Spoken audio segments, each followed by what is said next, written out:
Gibida sa hilabing unang Lutong Ato, the NegOrense Flavors Cooking Competition ang nagkadaiyang luto sa Bisayang Manok sa matag lungsod ug syudad sa Negros Oriental.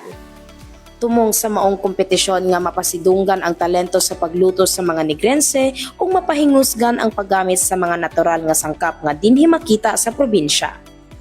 Nakadaog isip kampyon sa kompetisyon ang tinaguang manok recipe ni Jasper Jantulayba gikan sa Dumaguete City. Gihumol sa bugnay fermented juice ang karne sa Bisayang manok ug nigamit siya og gidukmok nga bayi-bayi para mahimong crust sa pagluto sa manok. I'm really focus sa kung unsay product na mo sa bayawan yun. So mo siya mong i-elevate nga ingredients. Ang title is tinaguang manok because it is being wrapped sa glutinous rice ang chicken mismo, then gi-fry siya na ma-crispy.